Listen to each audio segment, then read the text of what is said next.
All right. Evening, everyone. Okay, my mic is working. So you have to hear me. I think our two presenters for the evening are online.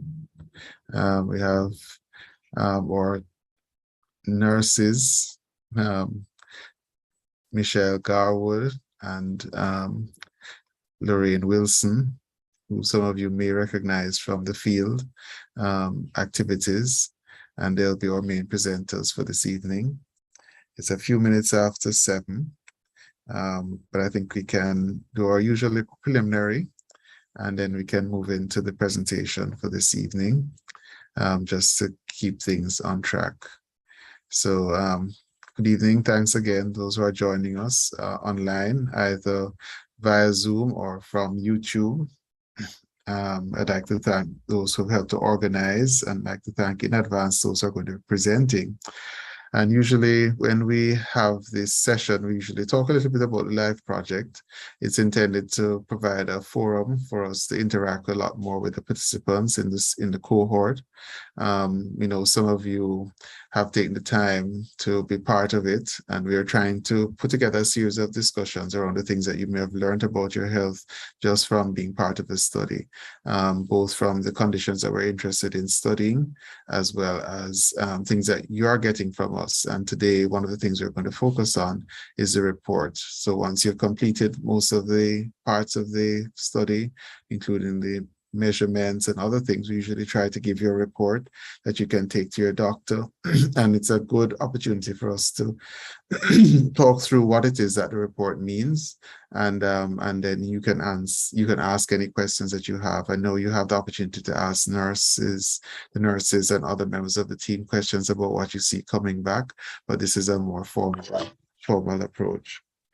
All right, so I'm going to do my first presentation and hope that I know that nurses are prepared. So they have their things together. All right, so I'm going to share a screen if that's allowed. I'll ask our host.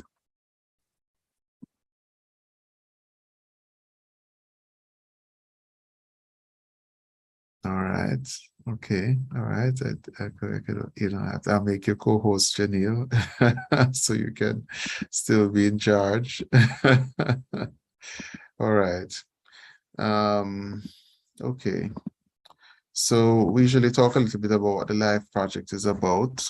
The LIFE project is an acronym for the term Living in Full Health. That's the name of the project. It's a study looking at chronic illnesses in Jamaica specifically. And why we're interested in this study is because we know that we have a number of chronic illnesses taking place in the country. We have a high rate of obesity. And this is some data from the last national survey done in 2017. And here you can see there's a lot more obesity in women compared to men. Obesity is based on a measure we call the body mass index, which is looking at whether your weight is appropriate for your height. And a value over 30 is suggestive of obesity. And as you can see here, as people get older, the rates of obesity are higher. And the women in red, the rates are much higher than that of men.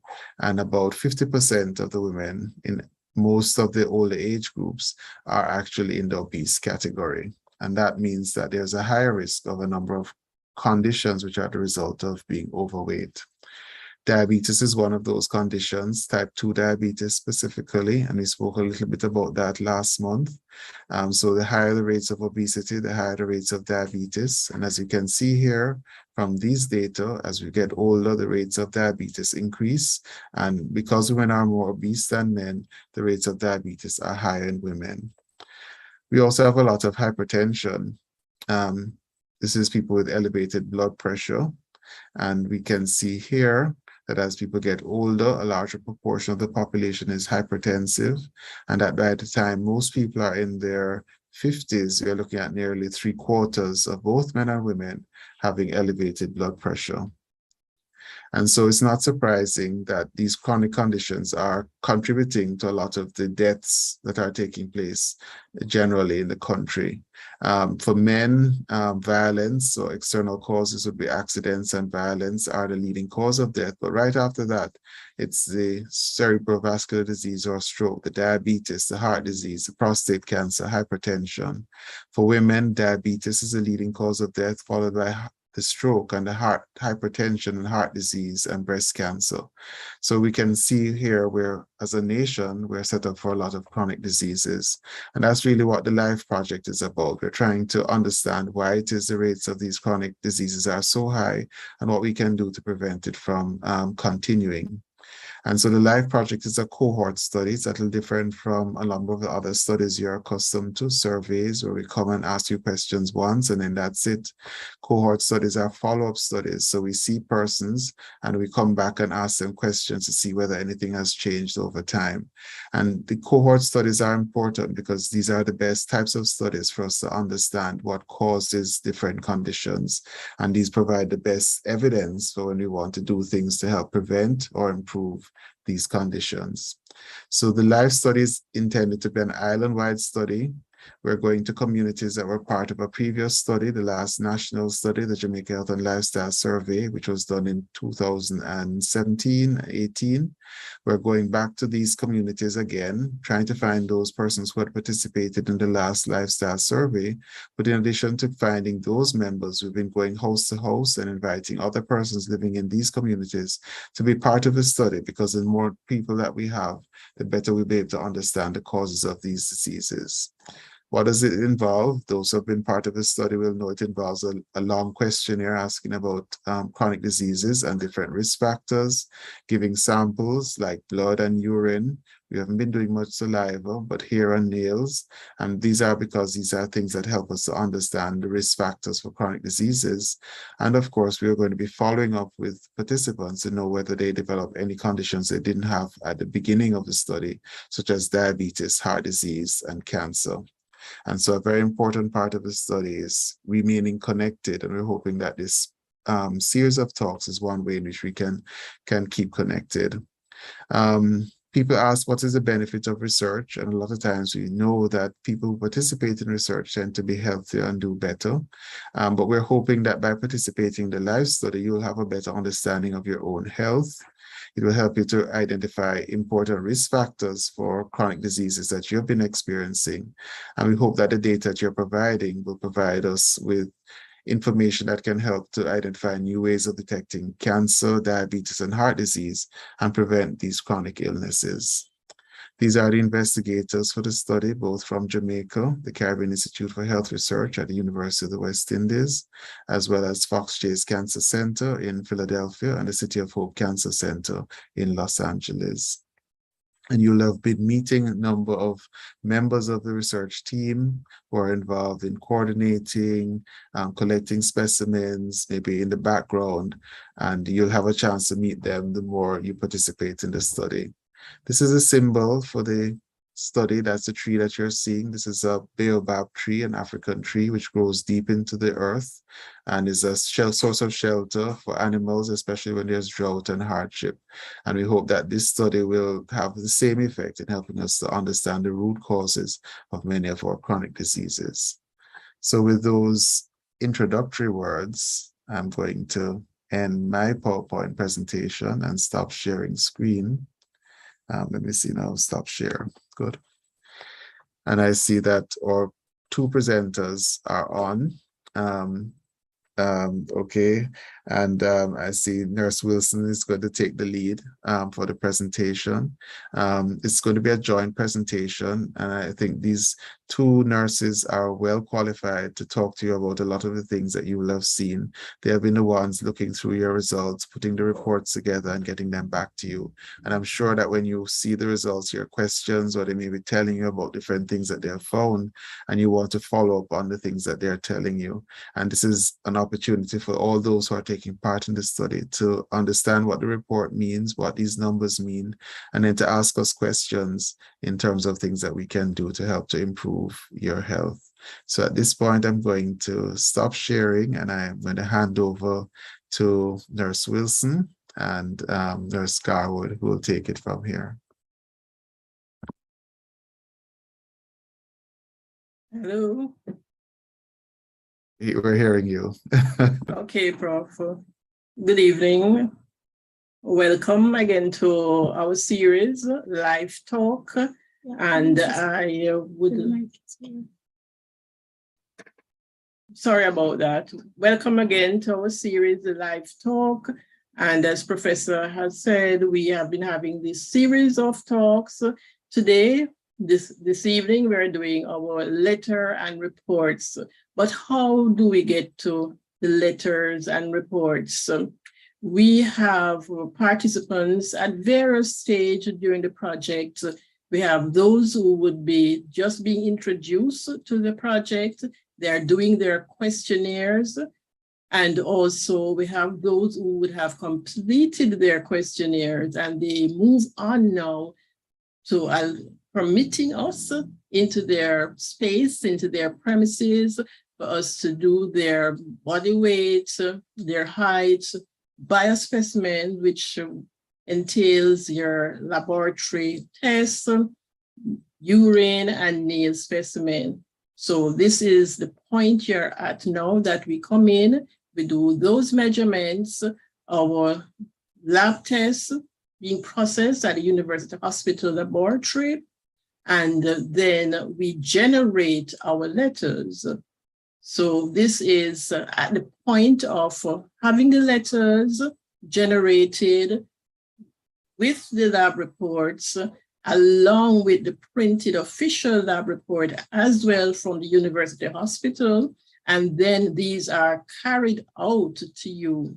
At that point, when we take the letters out, one of the nurses, myself, in the Kingston and St. Andrew area, or you have Nurse Garwood, who is in Manchester, we take the reports out and we hand deliver and explain and clarify whatever is in the report for you. What we are going to do now is a slide show in which we will explain all the contents of that letter of the report, and we will entertain your questions, your queries at the end of it. All right, so we'll proceed now with the PowerPoint presentation.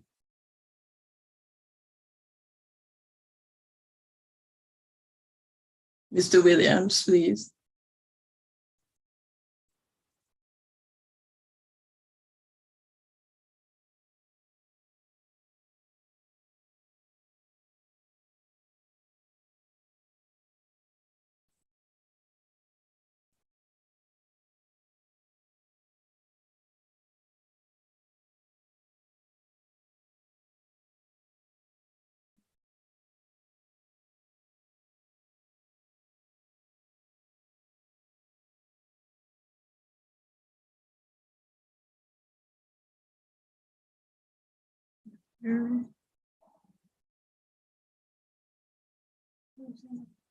Janelle, we're not hearing. There is no sound coming through.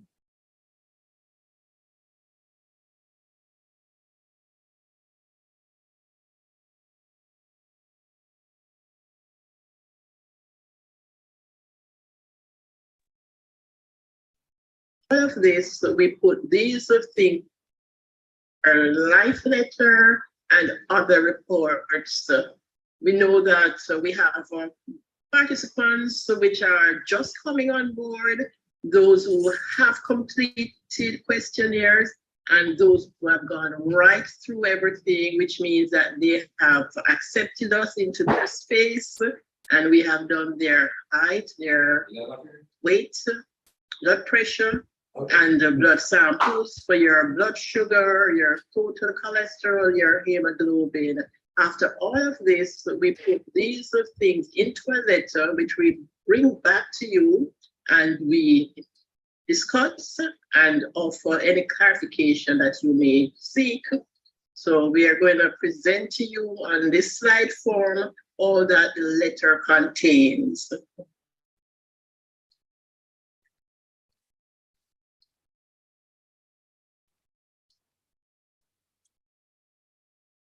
So the contents of your letter, as I said before, is your body mass index, blood pressure reading, fasting glucose, fasting total cholesterol, and your hemoglobin. I'm going to show you an example of the body of your letter, the contents of that letter that we would give to you, and dependent on the values that we put into your letter, then we will clarify further all the different values in the letter. So as you can see there, all that I said before would be included, but statements may differ depending on the values that are inserted in your letter for you particular.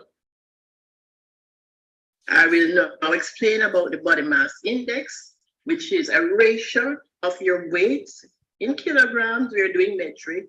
I'm a metric person in kilograms, and we're going to do a ratio to the height in meters squared. And the body mass index is a screening tool that we use. It's not diagnostic.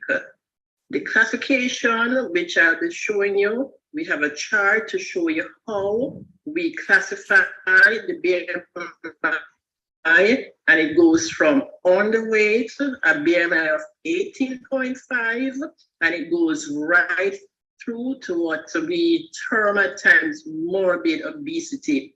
Now we know that the general population, the weight largely comes from fat. And that is what we are doing as a screening tool. I can see the questions in person's mind, but how do you know, distinguish that is just fat and not muscle? General population, it is fat. Screening tool, yes. If we want to go further, then we have other means of doing such a test to differentiate fat from what we call lean mass. So you have like specialized scales, you have body scan, which we call like our DEXA scan, but as you go into these instruments, of course, the cost would go up. So I would imagine that our athletes, like our darling female athletes, and when we look at a rather muscular you and Blake, they would opt more for doing like a body scan so that they can really determine where that BMI is, where the weight is coming from. But generally, it's fat that we have here as the problem, and the increasing BMI due to the fat in the body.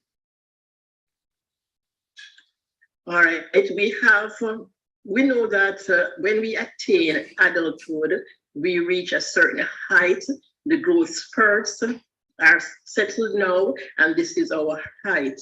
So what I'm showing you that when you attain, let's say, a height of 5 feet 5 inches, that's you. What happens then is that we have an increase in girth. So you can go from an underweight right through up the scale to being extremely obese, morbidly obese. Your height remains the same. BMI, morbid obesity as well, carries its own implication as far as being dangerous and the non-communicable diseases being highlighted at this as you go up with that scale.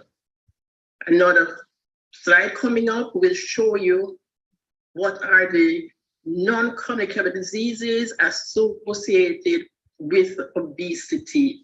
And as the slide says here, obesity is a global pandemic.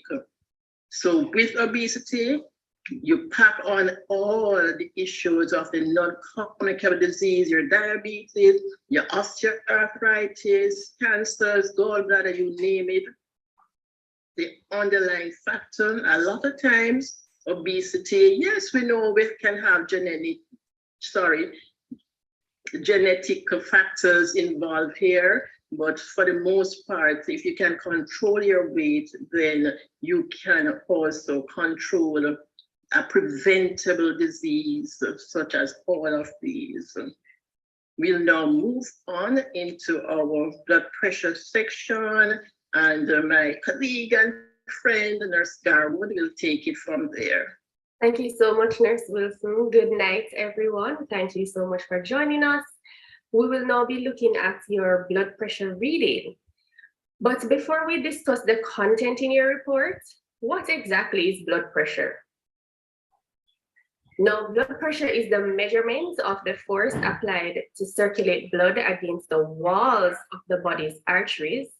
And hypertension is classified as blood pressure being too high. Now, we often hear from time to time individuals referring to high blood pressure as a silent killer.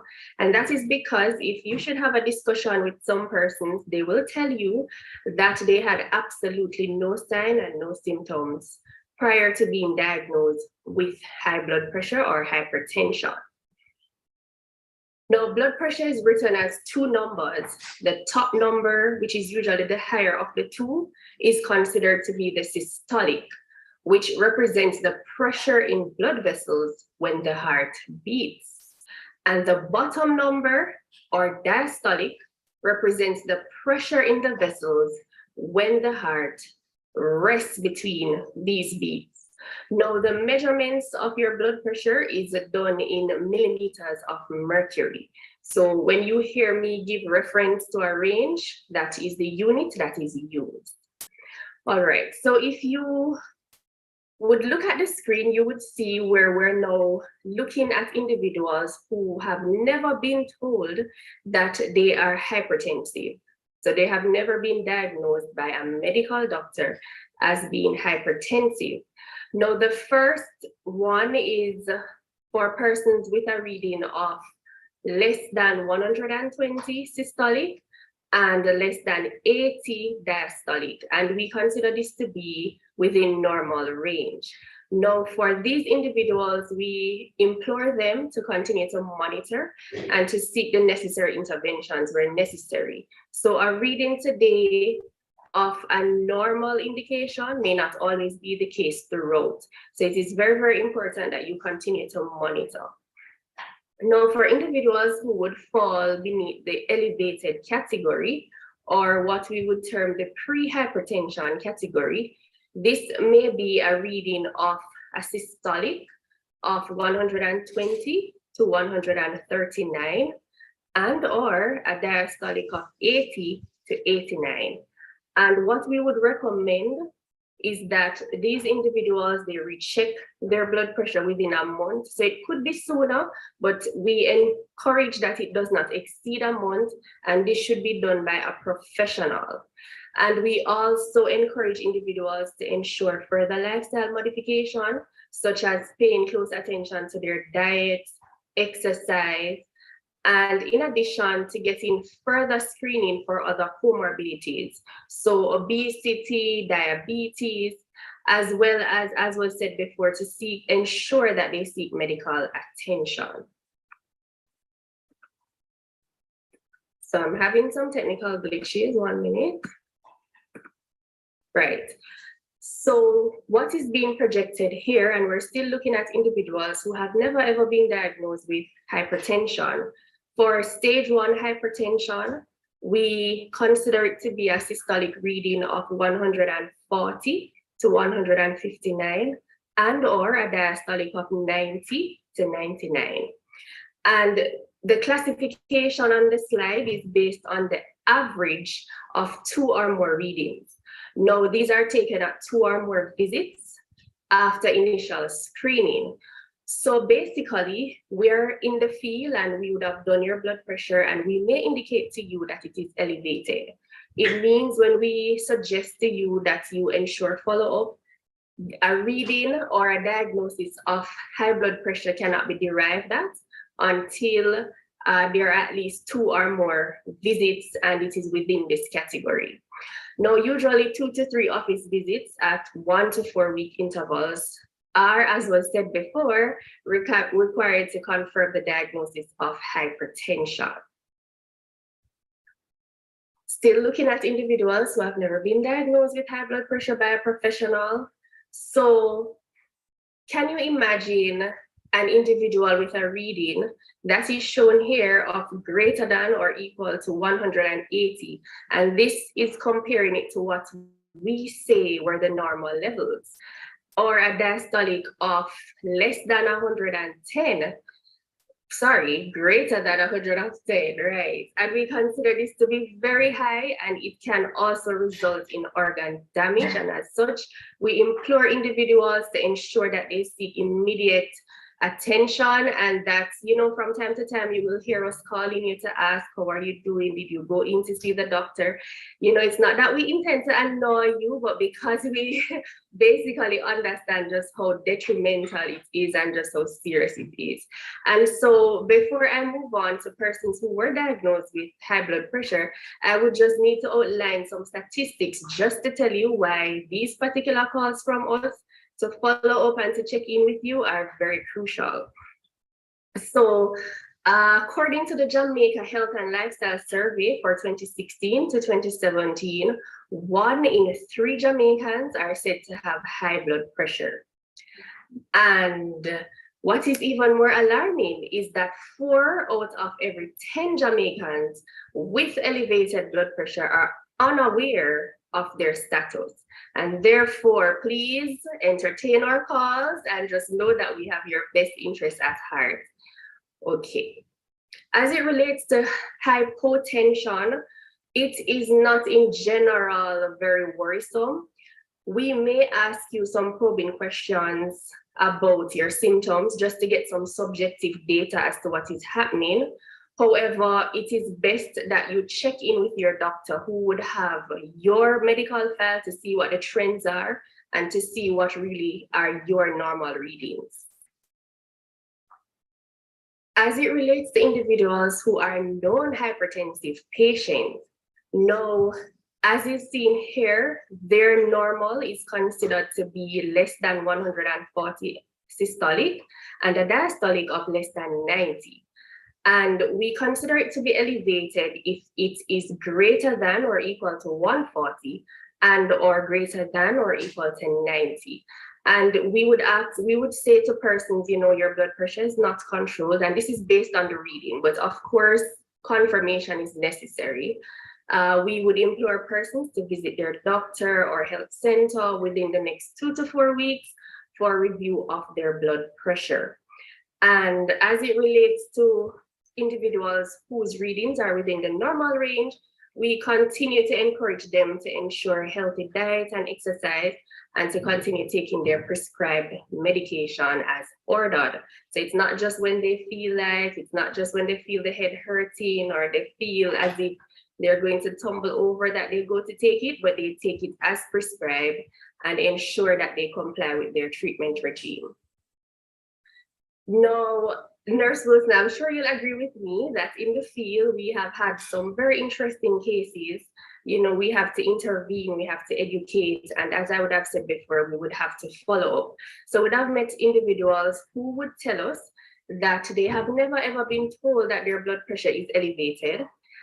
We've also met individuals who tell us that they are non-hypertensive, but they're out of medication and sometimes for months, as well as individuals who have been diagnosed, but they feel okay and they're probably taking their bush remedies and their herbal therapy, and they don't see a need to continue with the treatment.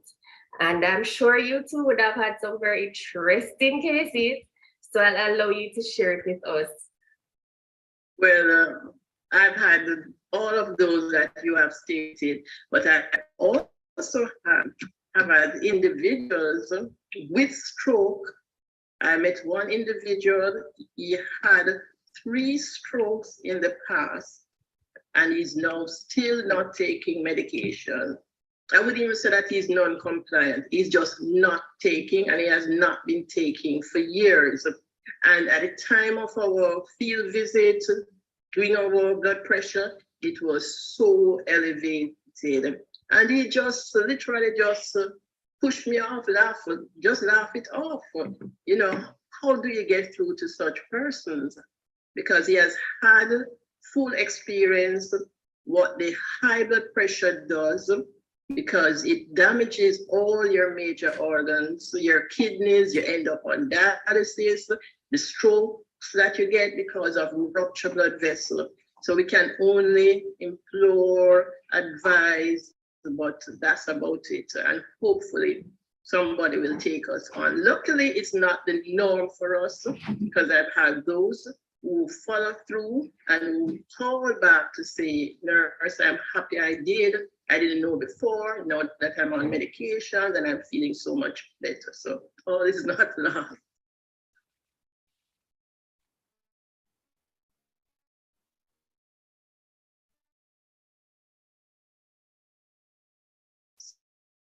On to field is when we go in and we ask that the participants not eat or drink anything 9 hours prior to our coming. So we usually have like a 10 o'clock p.m., 10 p.m. We ask nothing to eat or drink until we come and take your blood. Yes, we have a lot of tubes, and that sometimes we get queries about it, but the tubes are for different analysis that we have to do because the sugar in one tube, the glucose in another, and not the, you're right, the glucose, oh, sorry, the glucose in one tube, then we have our cholesterol, and all of those may seem a lot along with the hemoglobin, but they go to different departments as well, different reagents in the tube. So this is why we have to separate the blood in different tubes. I'll start first with the fasting glucose that we do. And before I even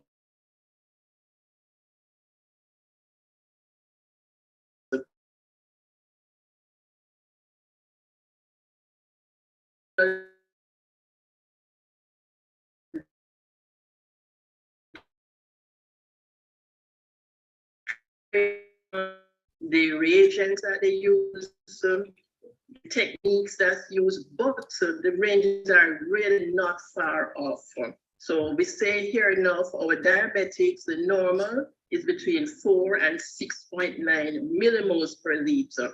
Must point out too that many of you will have your glucometer, and that unit may be milligrams per deciliter.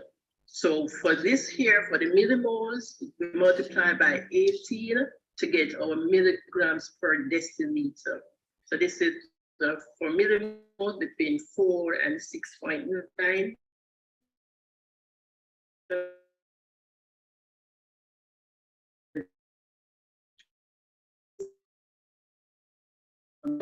To the diabetic high, and in this case, we would say that if you are equal or greater than 7 millimoles in the diabetic, then you're on the high side.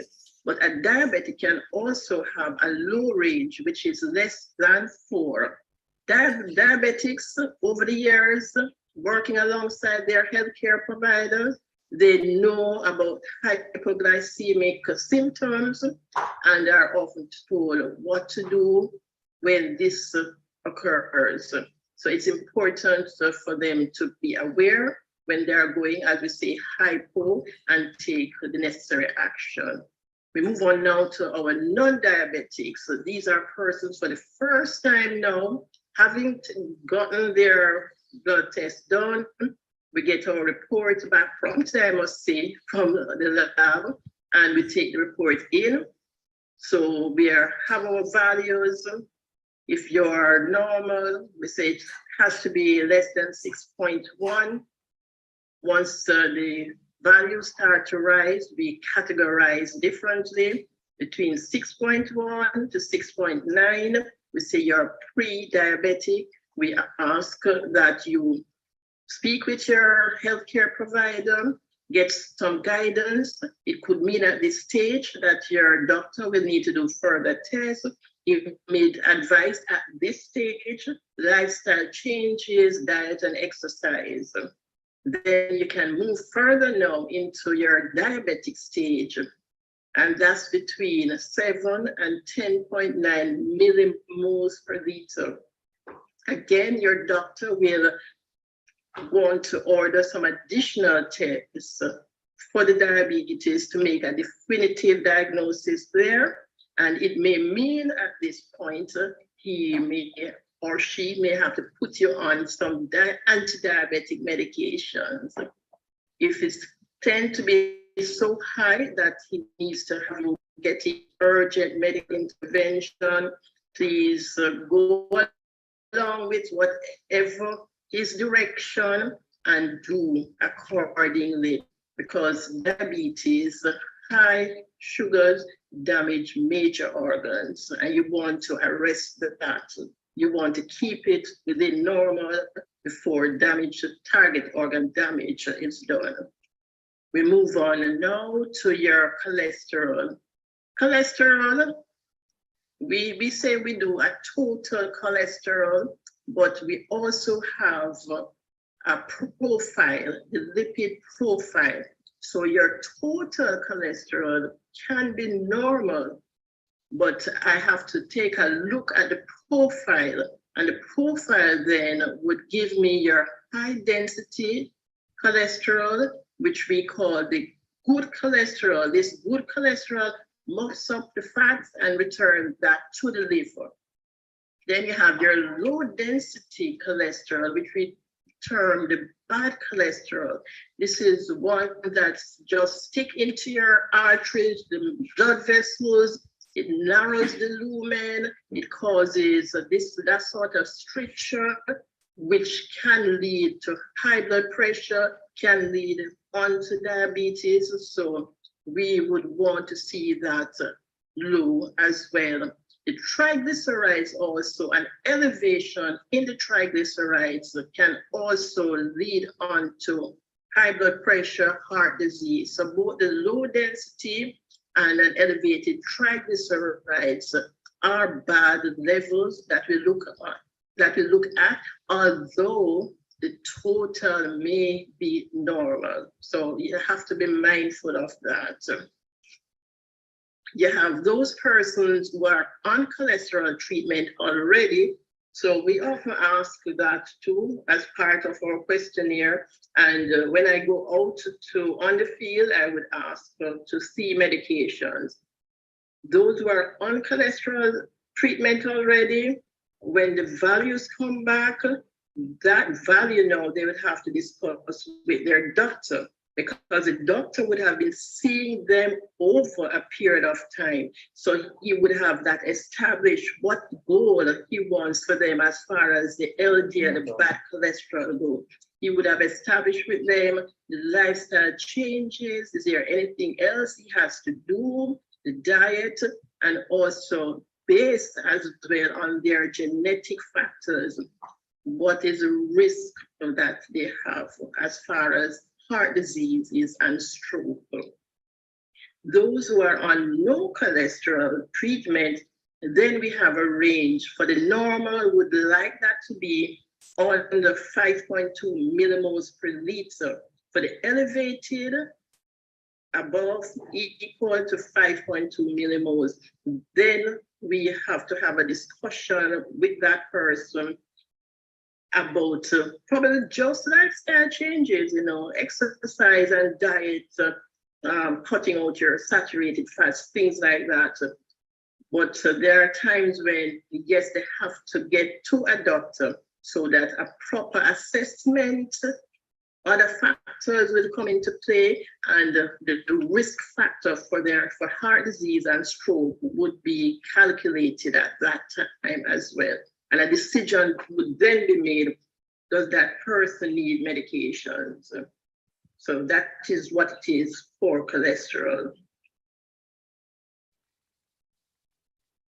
Thank you. So we're now going into our hemoglobin levels. And you may hear individuals use different names. So HB, blood count, persons refer to it with different terminologies. So as it relates to our hemoglobin, you will see on the screen that they vary for men as opposed to women. So let us start with the men for a start. So for the men, the normal hemoglobin levels are considered to be normal if it is greater than or equal to 13 grams per deciliter. And it is considered to be low if it is 8 to 12.9 grams per deciliter. And for low hemoglobin hemoglobin. It could be blood deficiency in iron, anemia, excessive blood loss, sickle cell and cancers. It could be as a result of those. And for low hemoglobin levels, less than 8 grams per deciliter.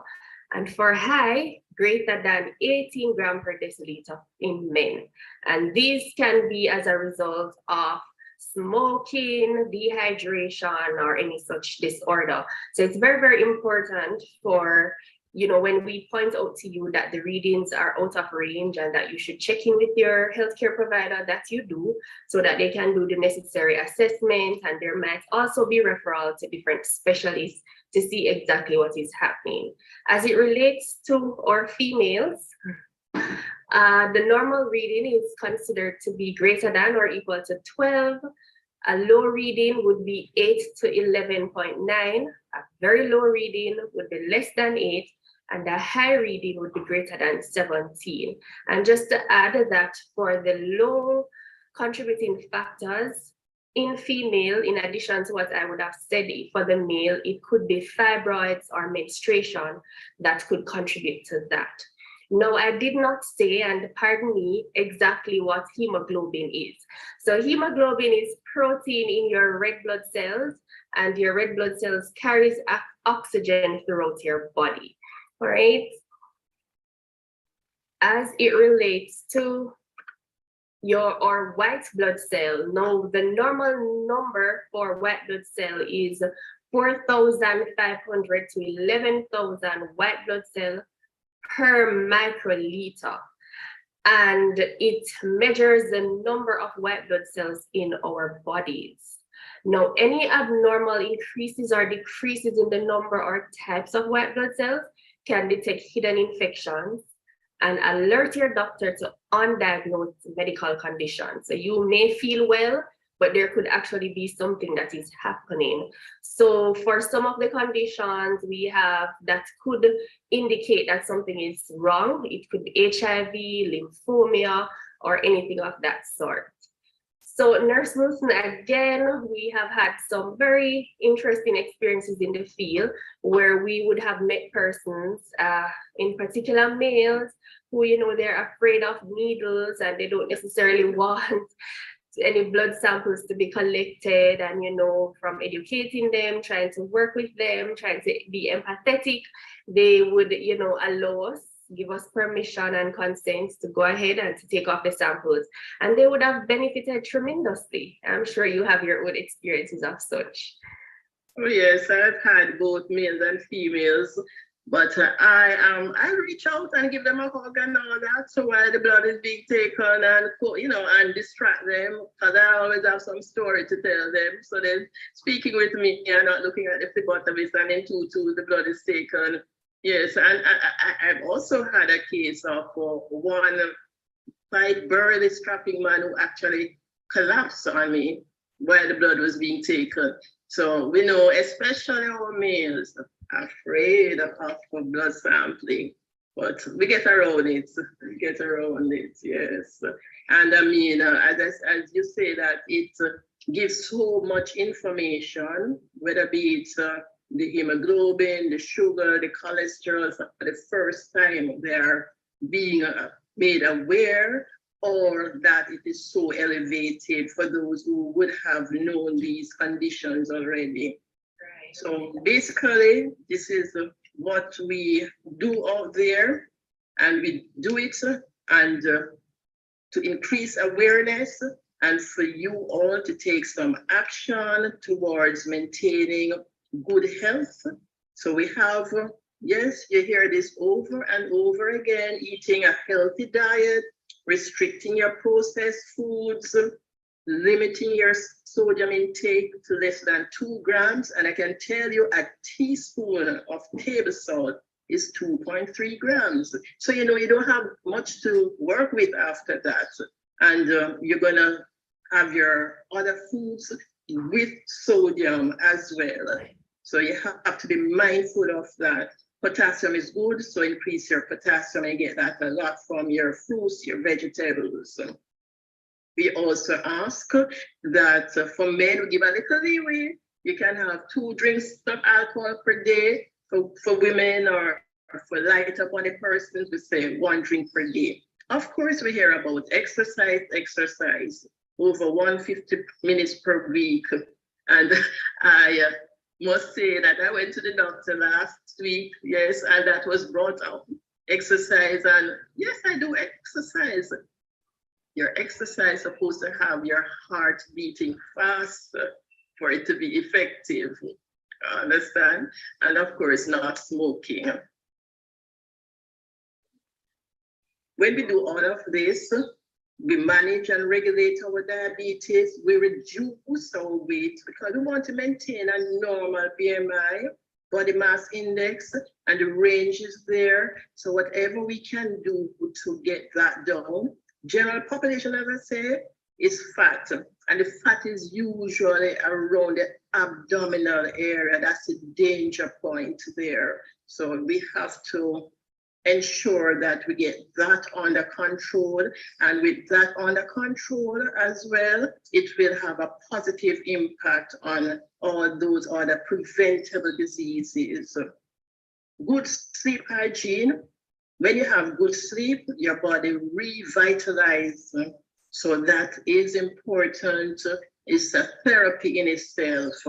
And we know how stressful the times are. So whatever you can do to reduce that stress level also aids in good health, because this is what our program is like. It's all about living in full health. That's life, right? Okay, there's Garwood. Sounds like life. So our expected outcomes, we need to improve. At the end of the day, we need to see improved blood pressure readings, reduce the levels of the bad LDL and the triglycerides, pump up the HDL, cholesterol. We want to reduce the glucose level in your blood. For those diabetics, for those who are not diabetics, we want to reduce the risk of developing type 2 diabetes. Worse if you have a family history, and this is why our questionnaire also deals in genetic and your mother, father, grandmother, DNA, genetic coming through the bloodline. So all that we would like to see you be aware of it and take definitive actions to prevent, because we're not in prescription, we are in what? Prevention. And that's it.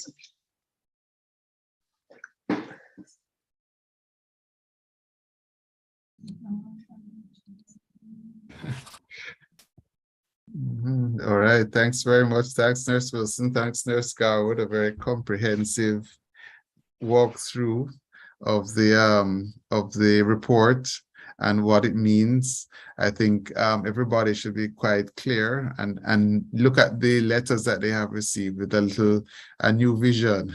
Now that they know what some of these numbers mean. I know that is a very critical part of understanding your health, because a lot of people go to the doctors, they don't ask to look at the reports, they don't understand what's going on, they just hear, oh, it's okay, or that sort of thing. And it's not just okay, you need to say, what was it? And this is an important part of your health experience. So at this point, I don't know if there are any questions. I don't see a lot of people on Zoom, but some people may be on YouTube who are not being recorded on the Zoom.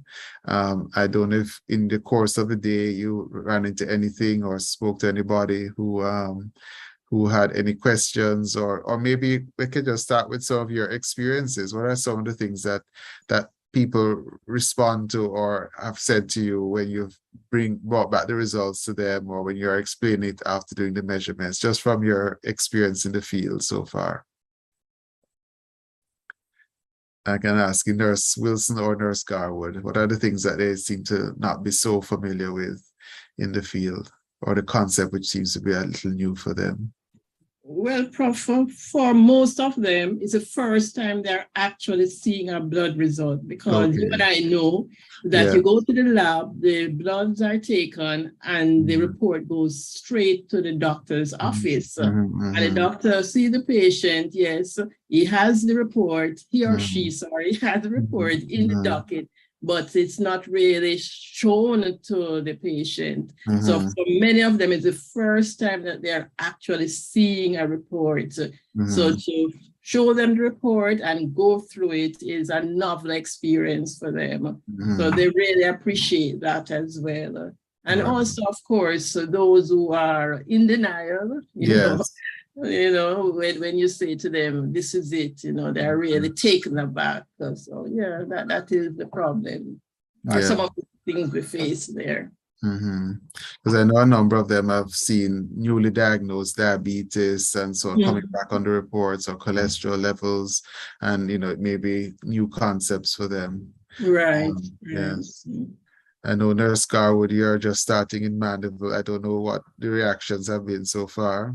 Right. So we're just starting up, but so far persons would have expressed just how grateful they are, and you know, just how basically, as Nurse Wilson would have said, they would normally get a sealed envelope to take to their take to their professional, but now, you know, their readings are being explained to them on an individual basis. They also have the opportunity to call us, read any questions, and to be assisted with the necessary referrals and follow-up. So they're really grateful.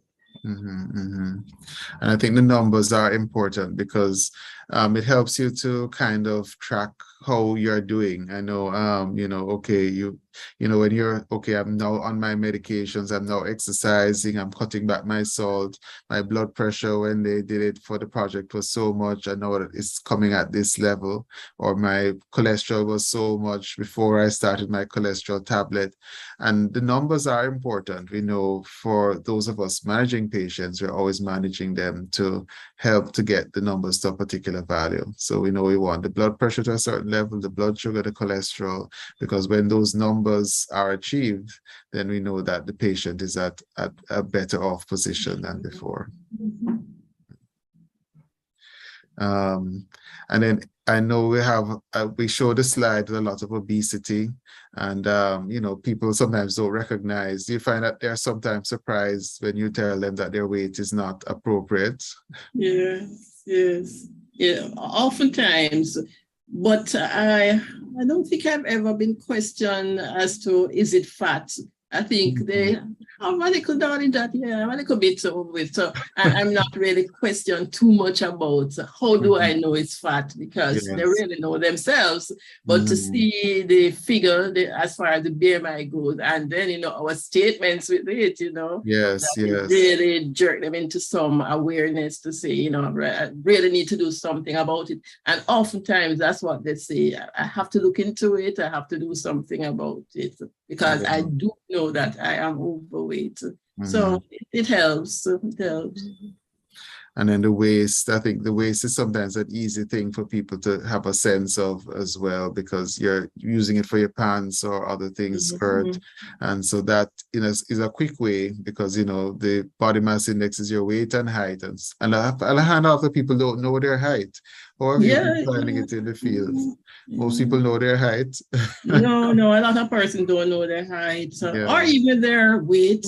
I don't know if they're just hiding it, or, you know, not wanting to. But no, I get a lot of don't knows for weight and height. All right.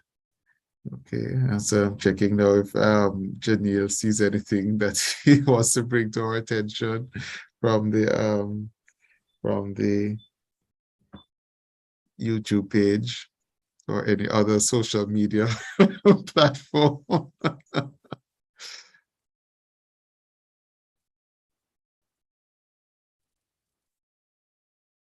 All right. Well, I don't know. I'm going to open it up because I see a number of our team members are on site, those who have been doing some of the field data collection and other things.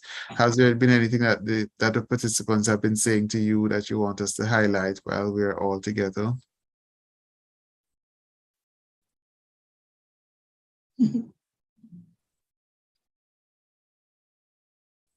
You can put it in the chat if you don't want to say, say it, I can read it.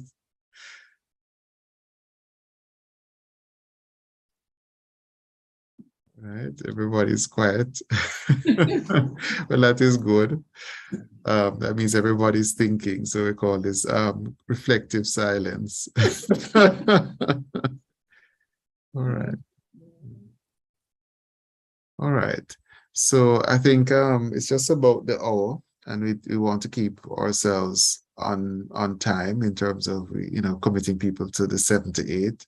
I think this has been a very informative session.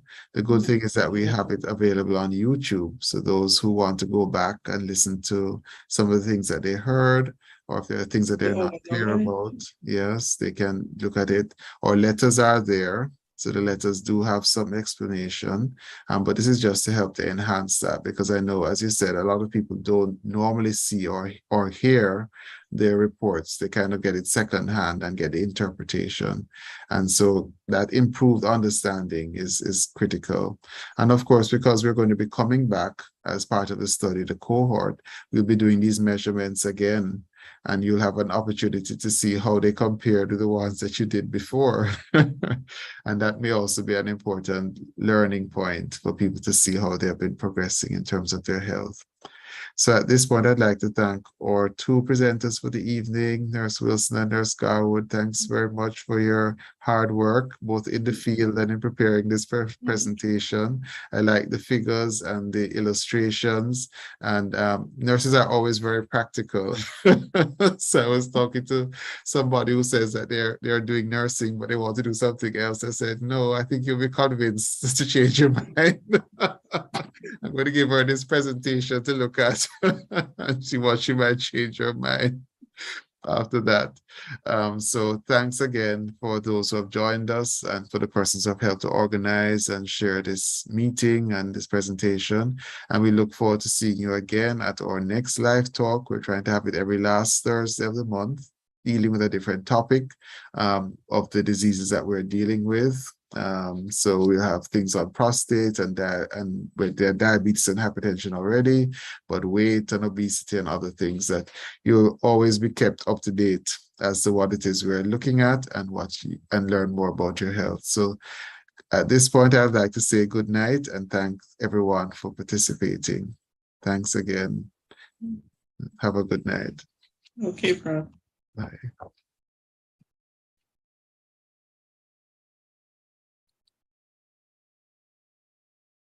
Okay. All right.